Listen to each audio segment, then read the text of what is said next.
आज ମୁଁ ଗୋଟେ ହେଲ୍ଦି ଲଡ଼ୁ बनाଉଛି ସେଥିପାଇଁ ନେଇଛି ଆଲମଣ୍ଡ, କଖାରୁ ମଞ୍ଜି, ଚାରୁମଗଜ, କାଜୁ, ରାଶି, ଚିନାବାଦାମ, ମୁଗ, କଳା ବୁଟ, ପେସୁ, ଖଜୁରୀ କୋଳି। ପ୍ରଥମେ ଆମେ ଚିନାବାଦାମକୁ ଭଲରେ ଭାଜି ନେବା। ଚିନାବାଦାମଟି ଆମର ଥଣ୍ଡା ହୋଇଗଲା, ଆମେ ଏବେ ଏହାର ଚୋପା ବାହାର କରିନେବା।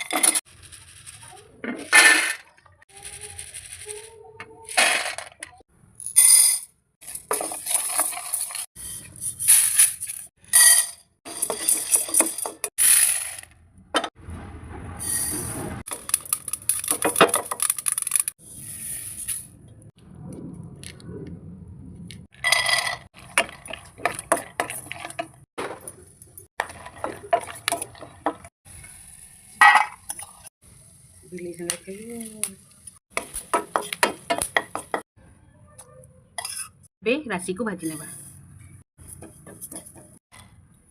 ମଖାନା ମୁଁ ନେଇଛି, ଏହାକୁ ମଧ୍ୟ ମିଶାଇବା। ଏସବୁକୁ ଆମେ ଏବେ ଗ୍ରାଇଣ୍ଡିଙ୍ଗ କରିନେବା। ମଖାନାକୁ ବି ଏଥିରେ ଗ୍ରାଇଣ୍ଡିଙ୍ଗ କରିନେବା। ଏହାକୁ ଗ୍ରାଇଣ୍ଡିଙ୍ଗ କରି ନେଇଆସିଛି। ଖଜୁରୀକି ଆମେ ଗ୍ରାଇଣ୍ଡିଙ୍ଗ କରିନେବା। ଏବେ ଟିକେ ଘିଅ ଦେଇଦେବା। ଖଜୁରୀ ଏବେ ଗ୍ରାଇଣ୍ଡିଙ୍ଗ ହୋଇଯାଇଛି, ଆମେ କଡ଼େଇରେ ଏବେ ଦେଇଦେବା। ସହିତ ମୁଁ 2 ଚାମଚ ଗୁଡ଼ ଦେଇଛି। ଆମେ ଏବେ ଏଥିରେ ଡ୍ରାଇ ଫ୍ରୁଟ୍ସ ଗୁଡ଼ା ଦେଇଦେବା। ଏହାକୁ ଆମେ ଭଲ ଭାବରେ ମିଶାଇ ନେବା। ଏବେ ଲାଷ୍ଟରେ ଆମେ ରାଶି ମିଶାଇ ନେବା। ଏହାକୁ ଗୋଟେ ଗୋଟେ ଲଡ଼ୁ ବନେଇ ନେବା।